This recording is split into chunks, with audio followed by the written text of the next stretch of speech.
Let's forget the audience. And we are not performing for your amusement. I think we left off here the other day, if I remember rightly,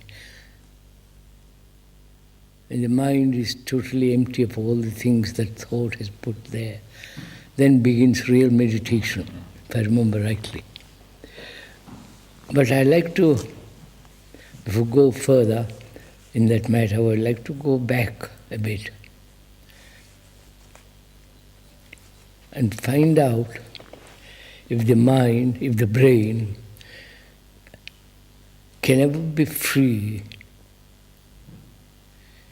not only from all illusion, any form of deception, and whether it can have its own order, the order not introduced by thought or making an effort and endeavor to put things in their proper place,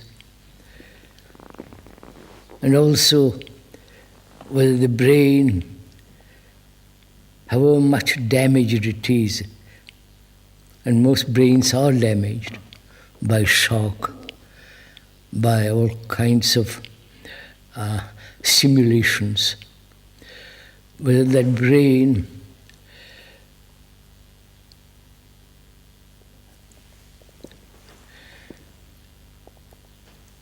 can heal itself completely. That's how I'd like to go into that.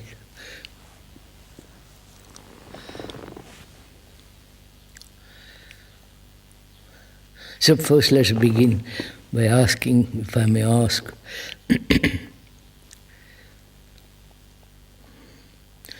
is there an order which is not man-made, which is not the result of calculated order out of disturbance, an order that is probably very satisfying, and so it is still part of the old conditioning. Is there an order which is not man-made, thought-made?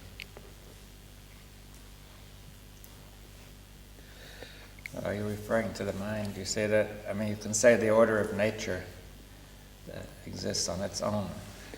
The order of nature is order. Yes, not made by man. By man. But I'm not talking of such. I don't think I'm not sure that it is that kind of order it is. Is there cosmic order?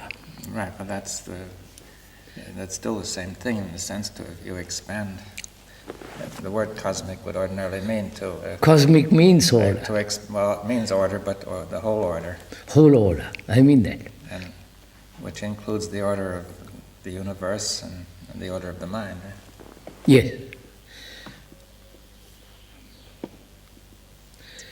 What I'm trying to find out is there order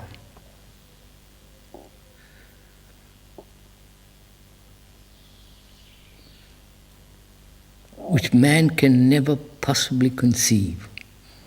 You follow what I'm saying? Because if any concept is still within the pattern of thought, so is there order which is not? So how are we going to discuss it? That's what I want to discuss. I think we can.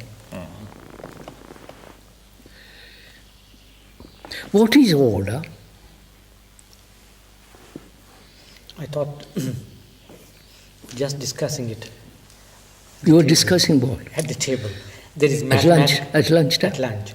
There's mathematical order. And generally mathematical order is the order of certain other orders, science or its order behind any particular order.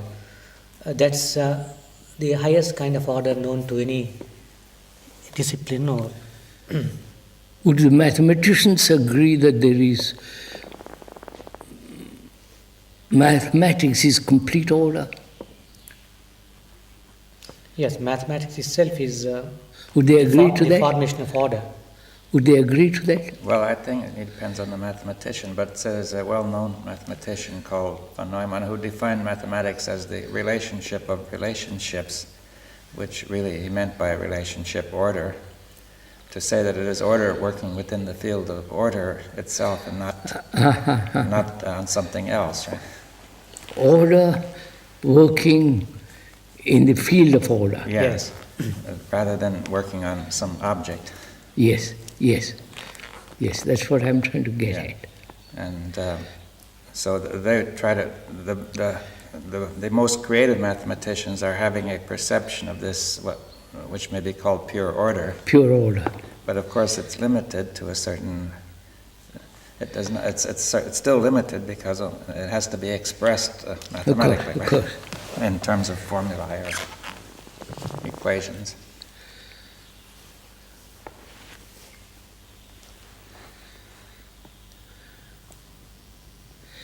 Is order part of disorder as we know it? Well, that's another question, what we mean by disorder, that it's not possible to give a coherent definition of disorder because disorder is inherently. Huh? You cannot give a coherent Why account. not? Well, because disorder is what violates order. You see, that is anything that actually happens has an order. Now, you can call a certain thing disorder if you like.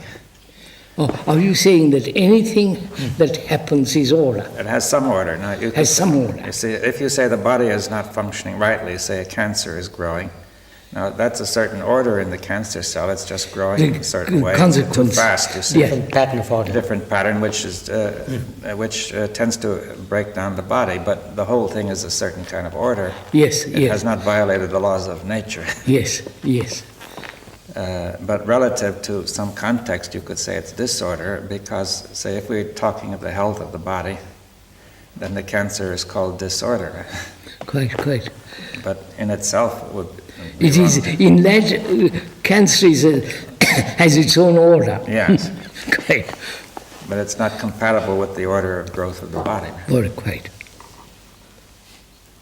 So what do we mean order? Is there such thing as order? Well, order is a perception. We were saying that we can't get hold of order. No, of course not. I think generally when we say order, it is in relation to a framework or in relation to a certain field. Order is always has that connotation. And when you say order, of order, as the study of mathematics, some aspects of mathematics, you are going away from it, from the limited approach to order. Yes, we're not ordering things anymore. You see, most mathematics starts with the order of the numbers, like 1, 2, 3, 4, and builds on that a very elaborate hierarchy. Yeah. But and you can see what is meant by the order of the numbers is a series of relationships which are constant, for example. That you see that in the order of the numbers you have a simplest example of order. Right. And a new order was created with the discovery of zero. I mean, a new set of orders came into being.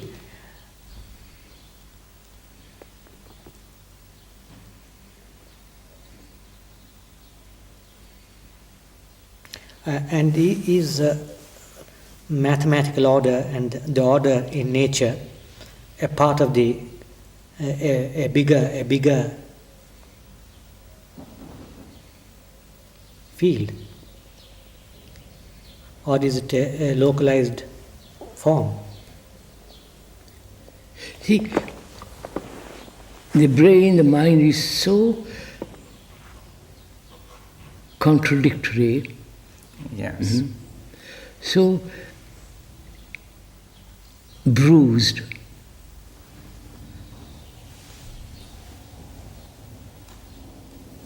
it can't find order.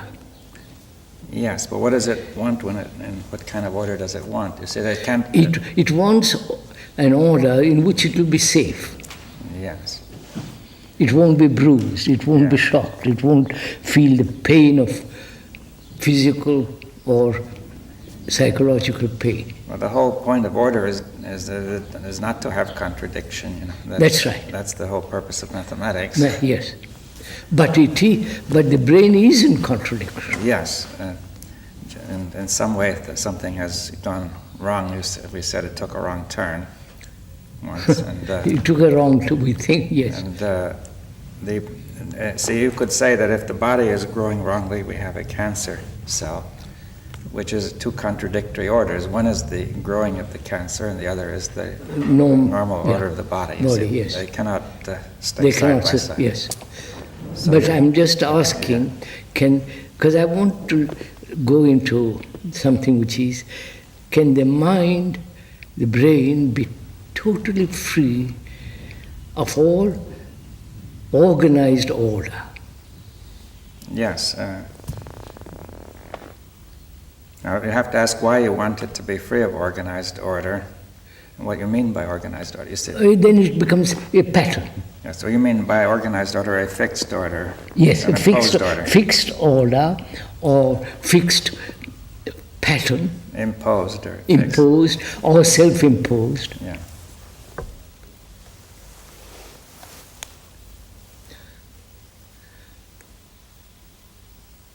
Because we're trying to investigate, at least I'm trying to find out,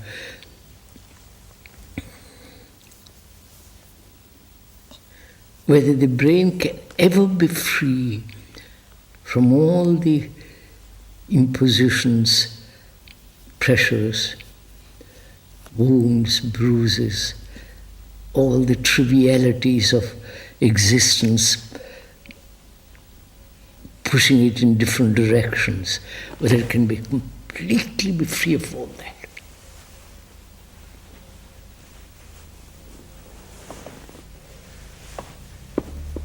If it cannot,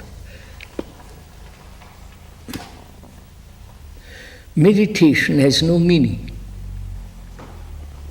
Yes, well, I mean, but you could go further and say probably life has no meaning if you cannot free it of all that. No. What? I won't say life has no meaning. If it goes on indefinitely. Indefinitely, like that, yes. If it goes on as it has done indefinitely for millennia, life has no meaning. But to find out if it has a meaning at all,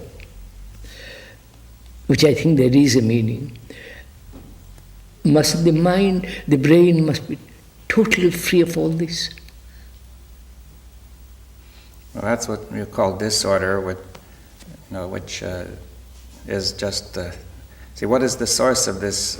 What we call disorder? We could say it's like a cancer, almost going on inside the brain. That it's moving in a way which is not compatible with the health of the brain. Right? Yes. It grows. I mean, as time goes on, accretion also from one generation to another. Yes. And now you say... But one generation after, it is the same pattern being repeated. But it tends to even accumulate from one generation to another through tradition. And now we say we want to... It's almost the same question as to ask somebody, how are we going to stop these cancer cells from taking over? You see? Yeah, that's what I want to get at. Yeah. How is this pattern which has been set and which generation after generation has accumulated, how is that to end, broken through? That is the real question I'm at the back of my mind. Well, could we ask another question? Why does the brain provide the soil for this stuff to go on, to grow, you see? That may be merely a tradition, habit. Well, but that, why does it stay in that, you see? It may be that it's so afraid of of something new taking place. Because in the old tradition, it takes refuge. It feels safe. Yes, well, you see that then we'll get down to the question, why does the brain deceive itself? You see what it seems that this pattern of disorder involves the fact that the brain deceives itself about this disorder. It doesn't seem to be able to see it clearly.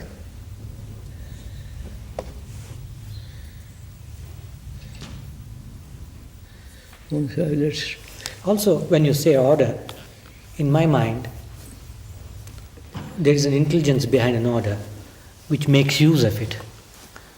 I have a certain purpose, I create an order, and when the purpose is over, I set aside that order. So, order has an intelligence which works it out. I'm not, In usual parlance, that is the connotation. But you are referring to something else. I'm asking whether this pattern of generations can be broken, and why the brain has accepted that pattern in spite of all the conflict, misery, and goes on in the same way. And is it possible to break that pattern? That's what I'm really asking. Yes, I'm saying the same thing in a different way. If an order has served its purpose, can it be put aside because it is no longer... But apparently it can't. It's no longer useful or adequate. But apparently it can't. Psychologically, we're talking, it can't. It doesn't. Take an ordinary human being like any of us, it goes on. Repeating fears, sorrow, misery, all that it's part of its daily meal. And Dr. Bohm asks, why does it go on? Why doesn't it break through? And we say, is it so heavily conditioned that it cannot see its way out of it? Or it may be merely constant repetition. So the brain has become dull.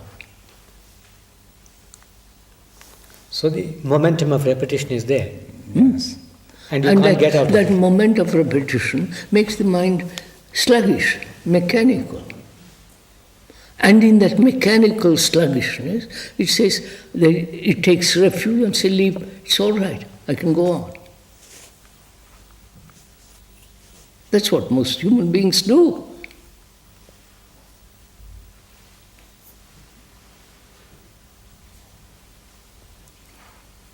Well, that's part of the disorder. I mean, that to think that way is a manifestation of disorder. Of course.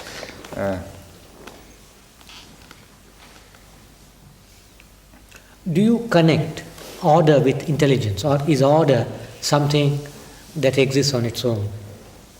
Any kind of intelligence? Well, in which case, I mean, order certainly is, intelligence involves order, right? Intelligence requires the perception of order in an orderly way, without contradiction. Now, but I think that if we were in the terms we were discussing before, that we ourselves don't create this. We don't impose this order, but rather it's natural. Yes. Yeah. So, sir, let's come back. I'm the ordinary man. I see that I'm caught with my whole way of living and my thinking and my attitudes and so on, beliefs, is the result of enormous length of time. Time is, as we went into the other day, is my whole existence. In the past, which cannot be changed, I take refuge. Right? Yes. Well, I think that if we were to talk with the ordinary man, the first thing he would feel is he doesn't really understand time. You see that no, that time is something that happens to him. Yes, yes, but we went into that. Yeah. I am saying, I'm an ordinary man, and I see, after talking over with you, I see that my whole existence is based on time. Now, which is, time is the past, and in that I take, the brain takes refuge. Well, what does that mean? How does it take refuge? Because the past cannot be changed. Yes, we agree, but then people also think of the future. You see, it's common to think the future can change. So the communists have said, give up the past, we're going to But change. I can't give up the past. I mean, we think we can give up the past. Yeah, so that's the second point, that even those who try to give up the past, those who don't want to take refuge in the past still can't give it up. Can't give, that's just my point. So it seems whichever way you do it, you're stuck, right? Yeah.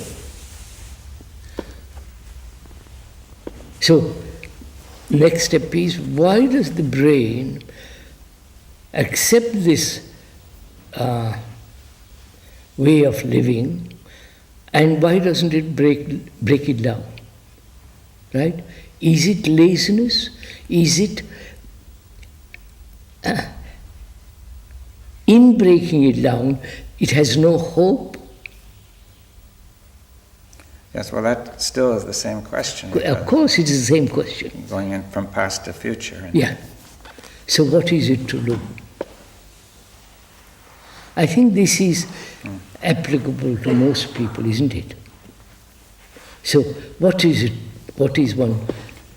Well, you see, what is there to be done? We haven't understood why it does this, so it's not, you're not clear what to say. You see that, say this behavior is disorderly, irrational, and so on, and people have said, okay, let's give up the past, but we find we can't. We can't. Now, so why can't we, you see that? Why can't we give up the past? It's that. If I give up the past, I have no existence. Well, you have to clarify that, because some people would say, I mean, it's simple. If I give up all my remembrances, all Yes. my etc., I have nothing. I am nothing. I think some people would look at it a little differently, that like the Marxists, like Marx himself said that that it is necessary to transform the conditions of human existence, and that will remove this past, you see. But it cannot, it has not done. Yes. It cannot be done. Well, that's because when he tries to transform it, he still works from the past. Yes, that's what I'm saying. Now, if you say don't depend on the past at all, then as you say, what are we going to do? Yes, I have nothing. Is that the reason why we cannot possibly give up the past? Because my existence, my way of thinking, my life, everything is from the past. And if you say wipe that out, what have I left? Yes, well, I think you could say that we obviously have to keep certain things from the past, like useful knowledge and Yes, technology. that we've gone through all that. Now you could ask, suppose we keep that part of the past and wipe out all parts of the past which are contradictory. Which are all psychological, contradictory and so on. Yes. What is left? Just going to the office? There's nothing left. Is that the reason why we cannot give it up? Well, it's still a contradiction in that, because if you say what's left, you're still asking for the past. You see Of course. But I mean, are you saying simply that when people say they're giving up the past, they just simply they're not doing it, because they're merely turning it into another question which avoids the issue? Because my whole being is the past. Yes, well, modified, changed, and so on, Yeah. but it has its roots in the past. Yes. Now, if you told somebody, okay, give all that up, but in the future you will have something quite different, a lot better, then you might get, people would be attracted, right? But the better is still from the past. Well, if you say that, but see, perhaps it could even be open and creative. You see, the people want to be assured that at least something That is just is going to be there. There is nothing. We want to be assured, I want to be assured, as a common man, or as a human being, something to which I can cling to, and that Yes. can hold on. Or look for, or reach Look for. forward, reach. Right. Yes, reach. I mean, I feel not that they're clinging to the past, but they're reaching for something. Yes. That's the common feeling. If I reach something, it is still The past. Huh? the past. Yes, though that's often not obvious because people say it's a big new revolutionary situation. But it has its roots in the past. Yeah. That's what I'm asking. past is disorder. As long as I have my roots in the past, there cannot be order. Because the past is pervaded with Yes. disorder. Right? Disorder.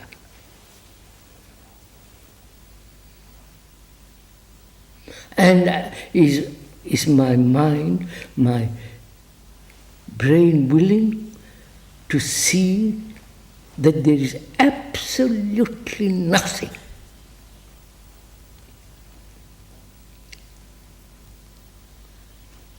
If I give up the past, you follow, sir? Yes, and you say there's nothing to reach for. And nothing. Nothing. I mean, there's no Yes. movement. Yes. Well, Therefore, I cannot possibly give up the past. So, people dangle in front of me a carrot. And I'm like a silly person, I follow it. So if I have no carrots, nothing as a reward or punishment, how is this past to be dissolved?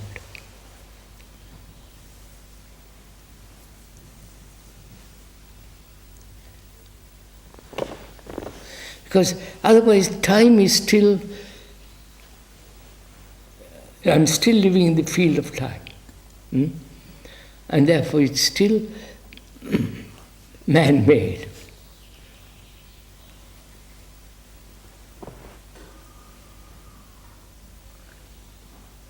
So what shall I do?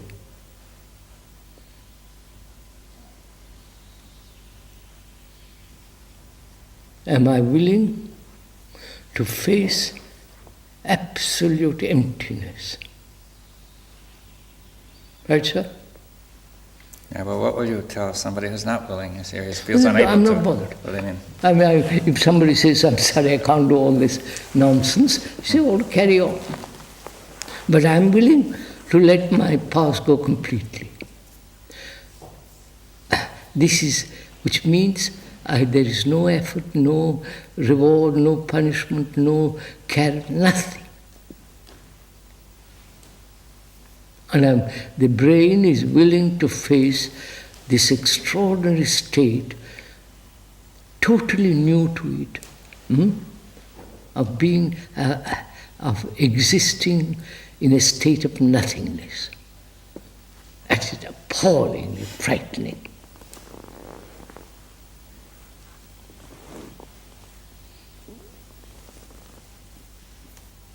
You see, even these words will have their meaning rooted in the past, and Of course, that's where the fear of comes course, in. we have understood that. Yes. The word is not the thing. But then that's the cause of the fear, because from the roots in the past, this notion of nothingness is my fearful. brain says, I'm willing to do that. I'm willing to face this absolute nothingness, emptiness.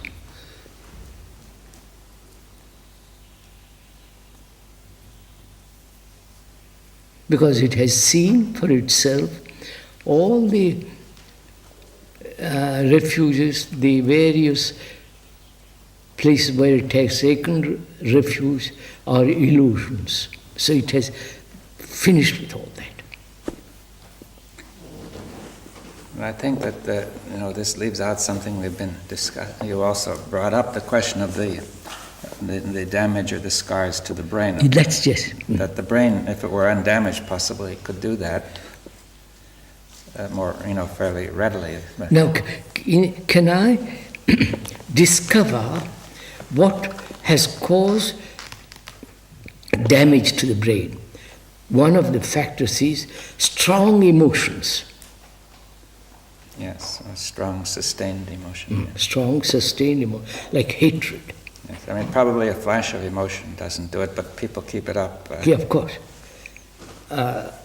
Hatred, anger, Fear. a sense of violence. There's obviously this are not only a shock, they wound the brain. Right? Or excessive excitation too, getting excessively excited by other means such as pleasure. Of course. Drugs and all the rest of it. Excessive excitement, excessive anger, violence, hatred, all of that. The natural responses doesn't damage the brain, right? Yeah. Now, my brain is damaged. Suppose it's been damaged through anger. Yes, you could even say that probably nerves get connected up in the wrong. Nerves are connected in the wrong way, and the connections are too fixed. I think there is evidence that that these things will actually change the structure. Structure, yes. That's what I'm saying. That is, can I have an insight into the whole nature of disturbance? Anger, violence, they're all part of the same. Mm-hmm. Can I have an insight into that? And so that insight changes the cells of the brain which have been wounded. Well, possibly it would start them healing. Would start them, all right, start them healing. All right. That healing must be immediate. Well, in some way it may take time in the sense that if wrong connections have been made, it is going to take time to redistribute the material. Yes. But the beginning of it seems to me, is immediate. All right, take it that way, all right. Can I do this? I have listened to you, I have carefully read, I have thought about all this, and I see that anger, violence, hatred, all those excessive or any form of excitement and so on, does bruise the brain. And the insight into this whole business does bring about a mutation in the cells. Now, it is so. And the nerves and all their adjustments will be as rapid as possible. Yes. That I'm not... The same thing happens with cancer cells. Sometimes the cancer suddenly stops growing and it goes the other way. Other way, quite. For some reason that's unknown, but a change must have taken place in that cell, in those cells. All right. Would it be so, if I may ask, I may be on the wrong track, when the brain cells change, there's a fundamental change there, the cancer process stops? Yes, fundamentally it stops and it starts to dismantle. Dismantle, yes, that's it. So, you're saying it sets into movement the right kind of connections. Yes, and stops the wrong connections. Or even starts to dismantle the wrong connection. Yeah. Right? So the beginning is made, yeah, and it is made now. At one moment, yeah. When you have that is the insight. That is the insight. Mm-hmm. But it may take, there's no question of time involved because it has the right movement has started. Yeah. What? What David is saying is there's no time involved because the right movement has started now. Yes, that's of course. But there's another thing which I want to ask about the past. For most people, past means pleasure. Very Yes, big field. not only past, the pleasure, It's a very the big remembrance of all the Yeah. things. And one starts disliking pleasure only when it becomes stale or it leads to difficulties. Yes. But one wants pleasure all the time. Of course, of course. Now, it's very difficult to distinguish between pleasure and the staleness or the difficulties it brings in, because one wants to keep the pleasure afresh and not have the staleness or the problems it brings. I mean, the normal human being. No, we said no. I'm asking you, what is your attitude to pleasure? What do you mean my attitude? How does one deal with this immense problem of pleasure in which most people are caught? Because that is the past. If you say... So, pleasure is always the past. Yes. But There is no... Wait a minute, there is no pleasure at the moment it is happening. No. It comes in later when it's remembered. So that the remembrance is the past. And I said, I, as a human being, am willing to face nothingness, which means wipe out all that. How does one wipe out this tremendous instinct for pleasure? It almost seems to be an instinct. No, I went into it. We went into that, which is, what is the nature of pleasure? What is pleasure? It's a constant remembrance of And things of the thing past which have happened. Right? Well, and also the expectation of those that will happen. Of course. Always from the past. They usually made this distinction of pleasure and enjoyment. Yes, I did. Yeah. Of course, you have made a distinction, Yeah. but I'm saying still the human being, even though he understands what you're saying, is sort of held back in this field. No, because Narayan, because he is not willing to face this emptiness.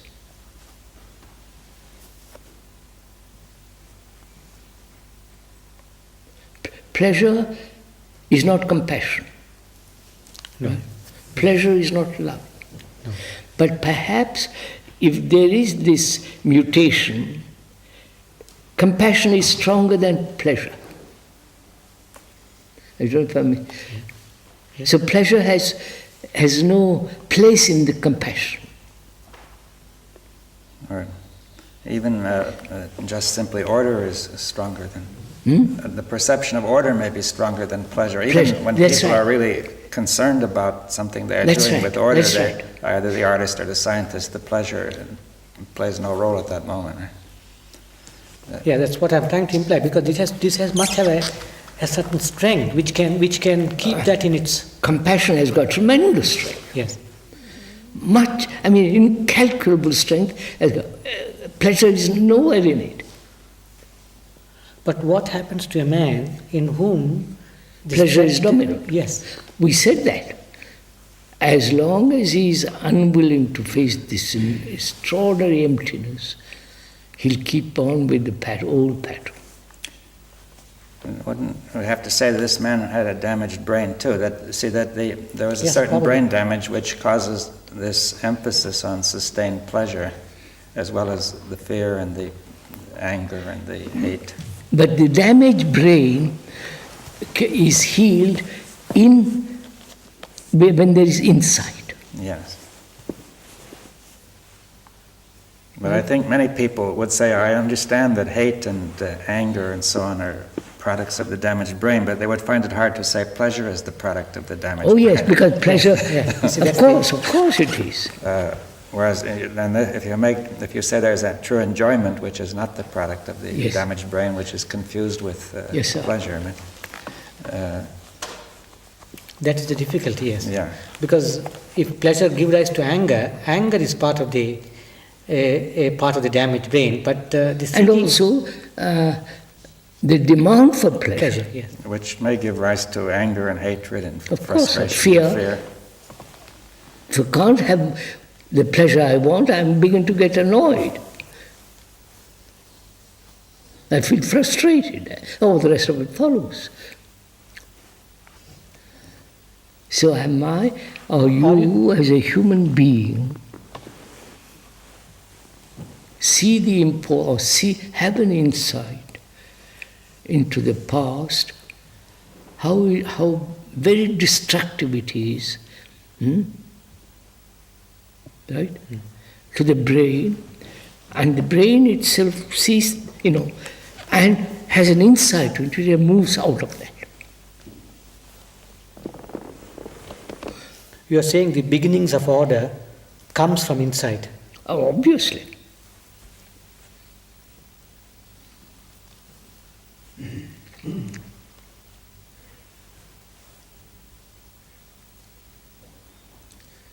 Actually, let's move from there. May I put it in a different way?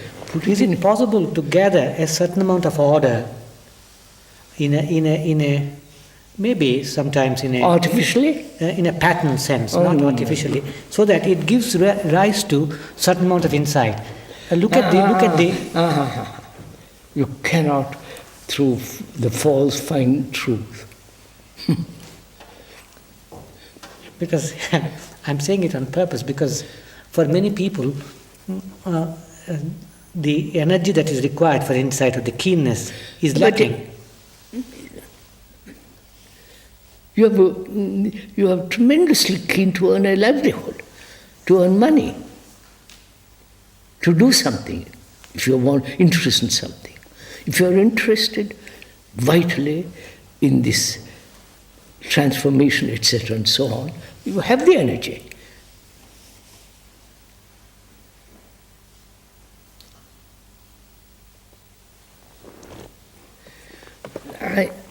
May I go on, sir?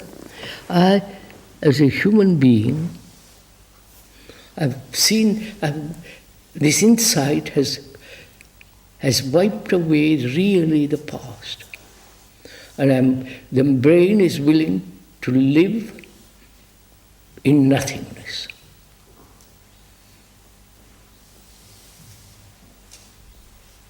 Right?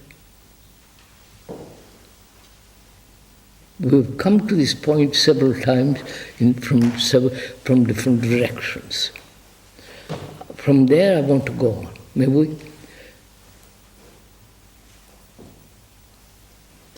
There isn't a thing which thought has put there. There is no movement of thought. Except thought, knowledge and technique, all that has its own place. But we are talking of psychological state of mind where there is no movement of thought. Therefore there is absolutely nothing.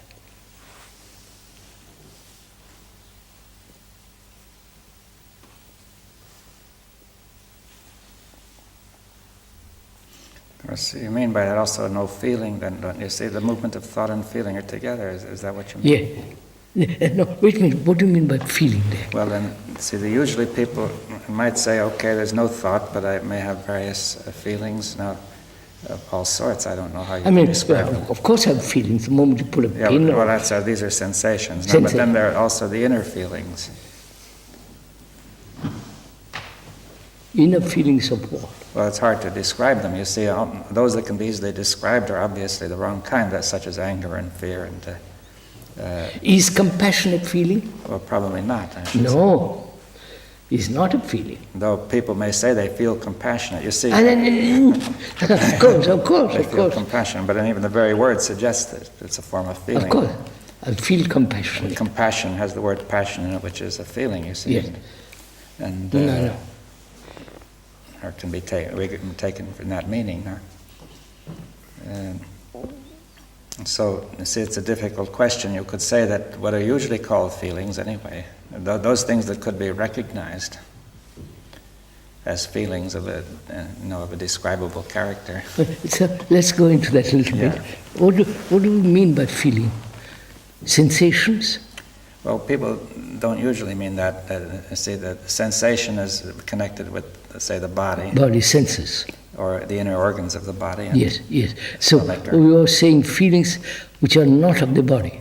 Yes, or which are said to belong. See, in the old days they would have said they're of the soul, you see. Soul, of course, that's an easy escape, but that means nothing. No.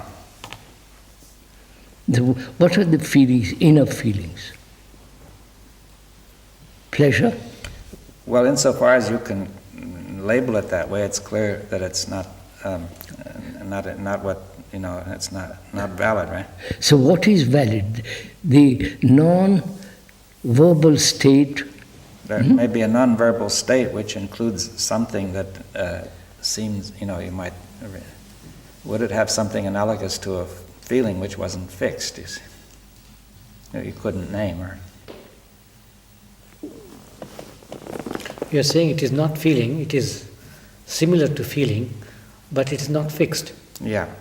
I'm just considering whether that could exist. Huh? I don't Not follow. compassion, but you see, if you say that there's no thought, so we're trying to clarify it. Yes, there is no thought. Somebody could say, okay, I understand, I'm not thinking, I'm not calculating, I'm not figuring out what to do. Oh, no, that's not. Right, so we have to go further. What does it really mean? All right, what it really means is thought is movement, thought is time, right? There is no time and thought. Yes, well, perhaps no sense of the existence of an entity inside. For example, that might be called a feeling, right? Absolutely, of course, Right? of course. Yeah, so that's what I was The trying existence to get at. of an entity is the bundle of memories. Yes, past. but that existence is not only thought, thinking about it, but also the feeling that it is there inside, right? Inside, yeah. You get a sort of of course. feeling, right? That is, there is no being. Yeah. Otherwise, you follow, you were not the mind, there is nothing. If there is a feeling of the being continuing, Yes, even though it doesn't seem verbalizable. of course it's, that's... I wonder if we are caught in an illusion that there is such a state. Well, it may be.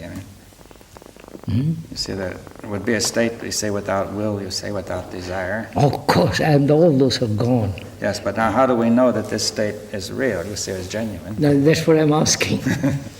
How do I know or realize or state that it is so?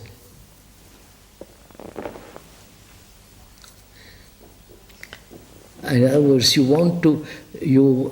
want proof of it. Well, at least... No, not proof. Not proof. Communication of that state. Now wait a minute. How can you communicate with me? Suppose you have this peculiar compassion. How can you communicate to me, who am living in pleasure and all that? You can't.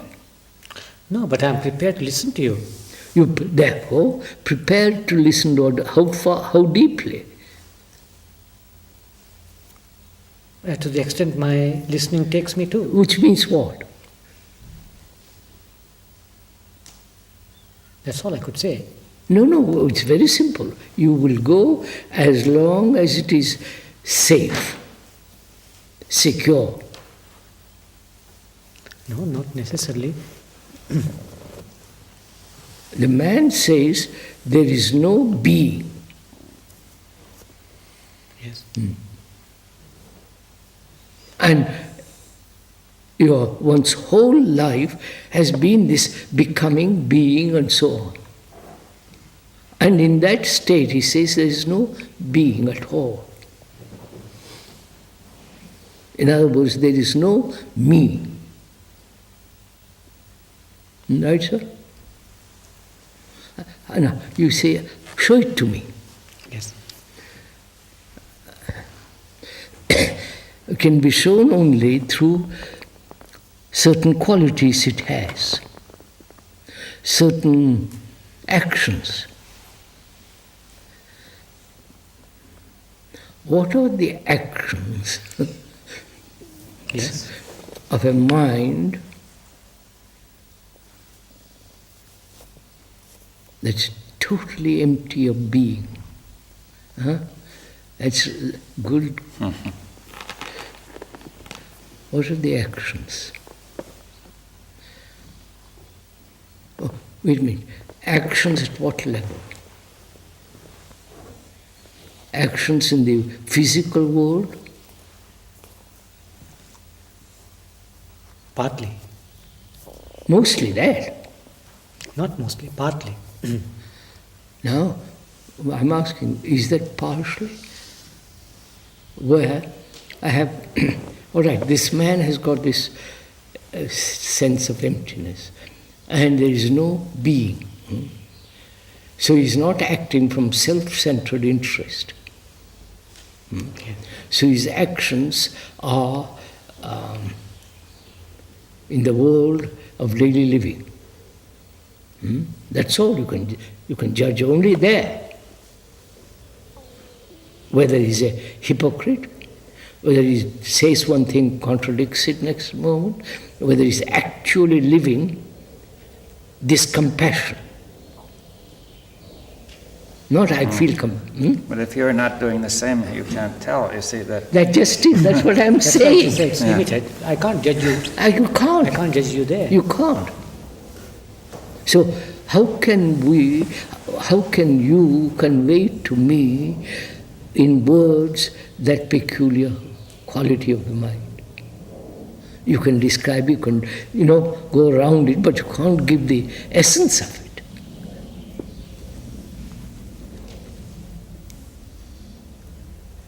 I mean, David, for example, he can discuss with Einstein. They're all on the same level. And he and I can discuss up to a certain point. And if he has this sense of not being, empty, I can go very close to it, but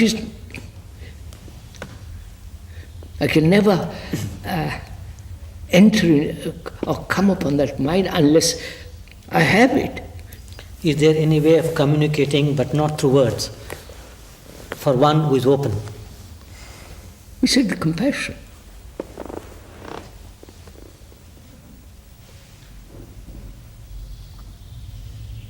It's not, as David put it just now, it's not, I feel compassionate. Then that's altogether wrong.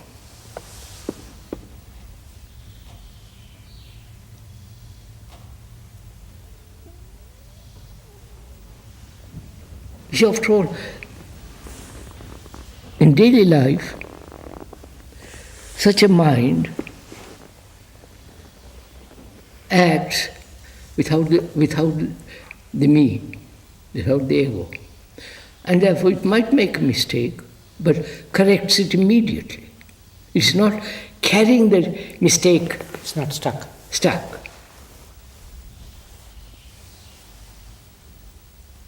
Which must be very careful here not to find an excuse for wrong. Yeah.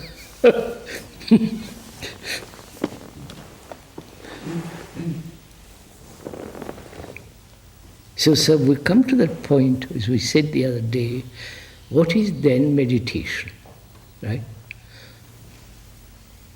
The becoming man or the being man who meditates, it has no meaning whatsoever. That's a tremendous statement. Yes. When there is this not becoming, not being, then what is meditation? It must be totally unconscious, right, sir? Well, And wait a minute, I know. Totally uninvited. Without conscious intention is what you meant. What? Without conscious intention. Yes, without conscious intention.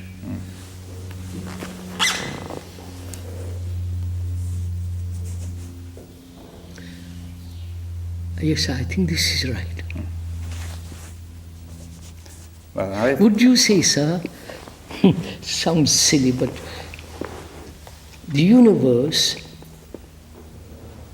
cosmic, is in meditation?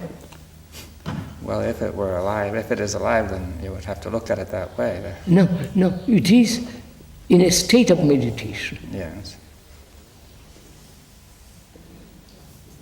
I think that's right. Well, I go by what, that.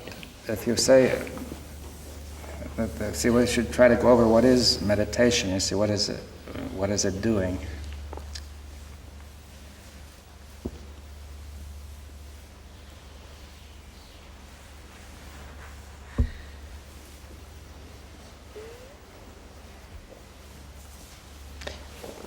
If you say the universe is in meditation, is the expression of it an order? And what order can we discern, which would indicate cosmic meditation or universal meditation? Sunrise and sunset is order. All the stars, the planets, the whole thing is in perfect order. But we have to connect this with meditation. You see, now, that's why I didn't want. He's bringing the word order. But see, according to the dictionary, the meaning of meditation is to measure. reflect. No, to reflect, to turn something over in your mind, and to pay close attention. And also to measure. That's a further meaning, but it's to weigh and to ponder. It means measure in the sense of weighing and pondering. That's it. And ponder, think over, and so on. To weigh the significance and so on. Now, is that what you mean? No. Yeah, then why do you use the word? You see? I'm told that in English, contemplation has a different connotation from meditation. Contemplation implies a deeper state of mind, whereas meditation is... to contemplate. That's what I was told. Well, yes, that's hard to know. The word contemplate comes from the word temple, really. Yes, that's right. To make an open space, really. Its basic meaning, to sort of create an open space so you can look at it. Is that open space between God and me so he can... No, that's the way the word arose. Arose, quite. From temple. Temple, space. which means an open space. Yeah, temple.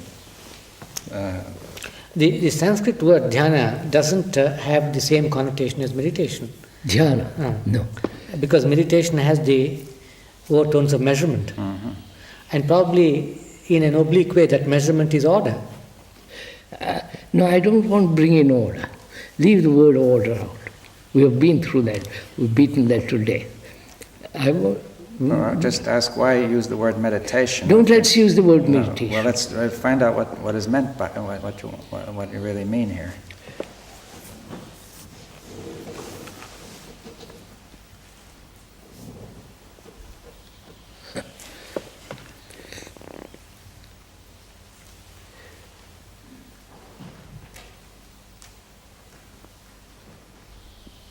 Would you say, sir, a state of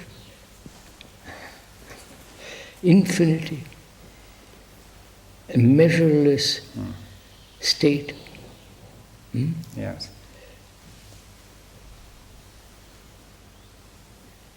There is no division of any kind in it. See, we are giving lots of description, but it's not that. Yes, but is there any sense of the mind or of being in some way being aware of itself? You see, is that what you're trying to say? That you see, you at other times have said the mind is emptying itself of content, right? Yes.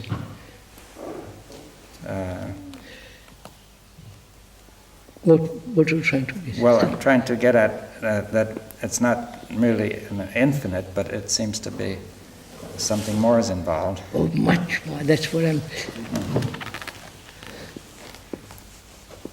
And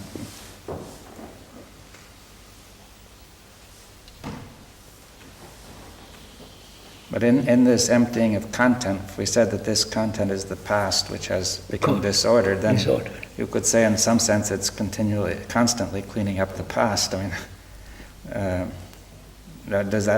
would you agree to that? That is it's constantly cleaning up the past? Yeah. No. Then what you see, when you say the mind is emptying itself of content, has emptied itself. It has emptied itself. All right, then we say when the past is cleaned up, Yes. then you say that is meditation. That is meditation. Right. Contemplation from what? That's the beginning. Is it the beginning? Beginning of what? The emptying of the past. What? The emptying of the past. That must be done. Yes. Emptying which is anger, jealousy, beliefs, dogmas, attachments, all that is the content. If any part of that exists, it will inevitably lead to illusion. Right? So we said that the brain must be totally, or the mind, free of all illusion. Illusion brought by desire, by hope, by wanting security and all that. All right. And if you say that when that is done, this opens the door to something broader, right? Yes. Deeper. Right? Yes. Otherwise, life has no meaning just repeating this pattern.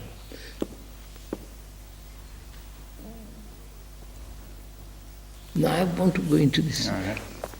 It's 5 o'clock. What exactly did you mean when you say the universe is in meditation? Huh? You are trying to convey something when you say that the universe is in meditation. Yeah, I feel that way. Yeah. Meditation is a state of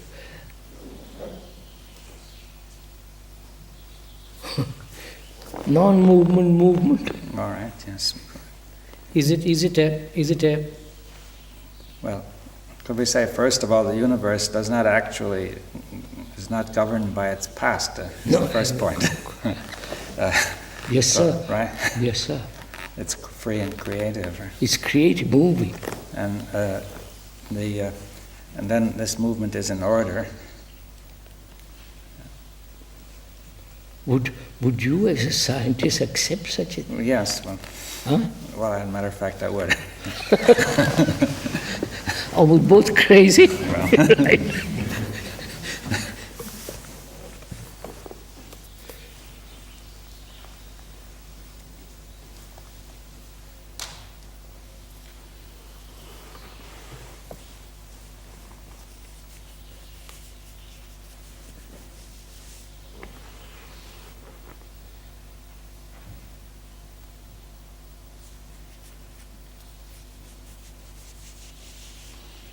You see, the universe creates certain forms which are relatively constant, and, so that if the people who look at it superficially only see that. Yes, and it seems to be then determined from the past, right? Yes.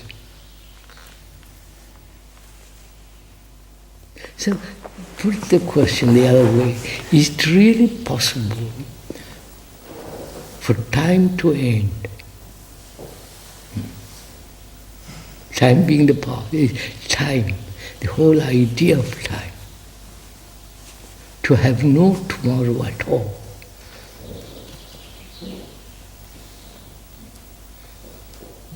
Of course, there is tomorrow. Mm-hmm. You have to go to talk in the morning and I have to, and so on.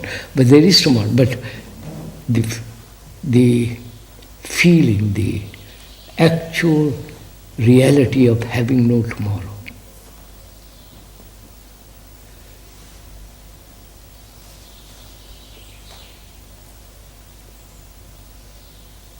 Yes, sir. I think that's the healthiest way of living.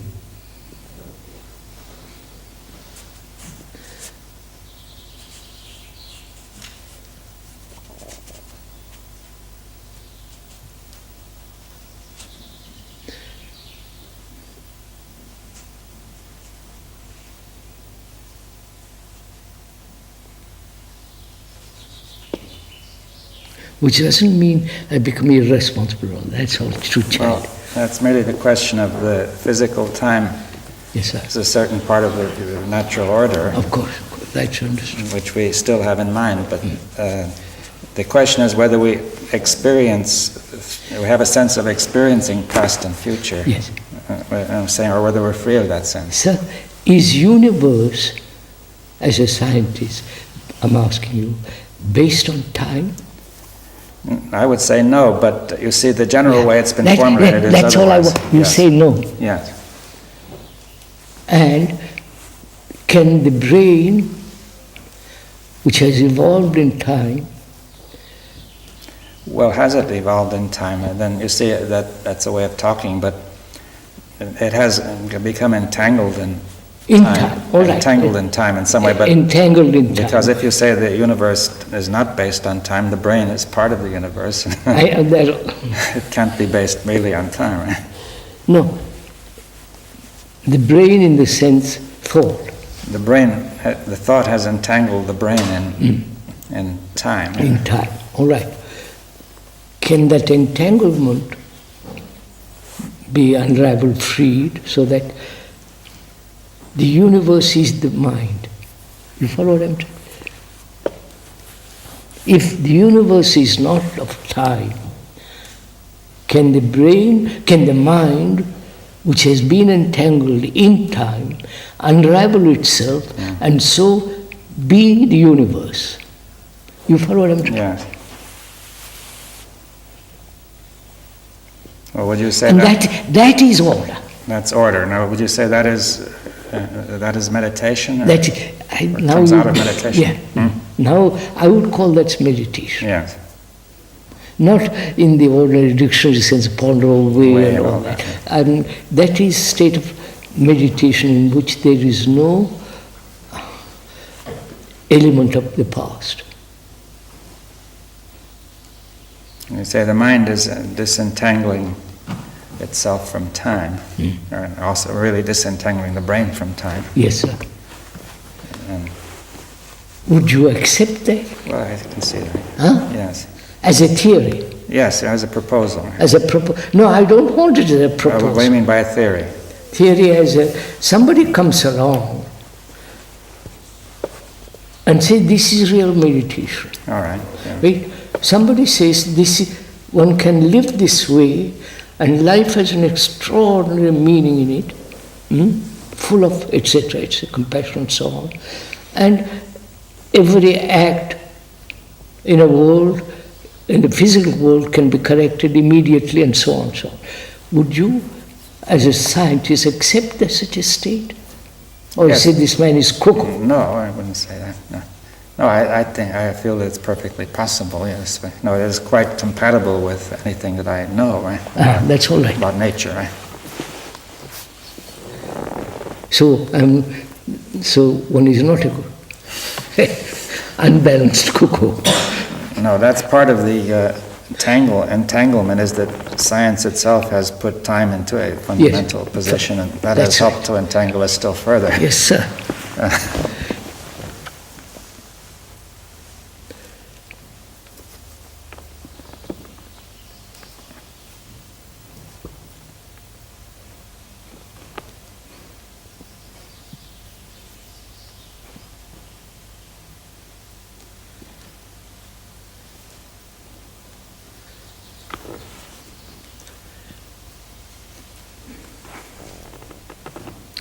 Better stop, sir.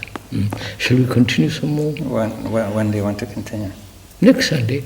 Oh, no, I'm going to be in America next Sunday. Oh, when do you go to America? Thursday. Oh, well, they can't continue. Not except by television. That's very simple. And in the autumn, in Yes, September. well, September.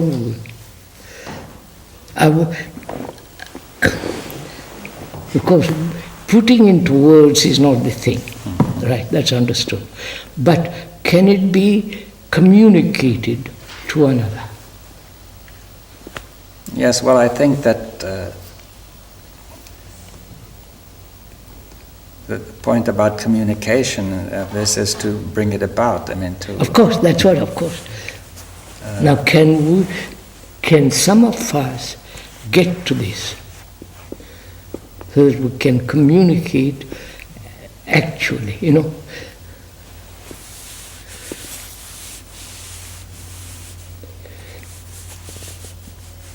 Also, better stop.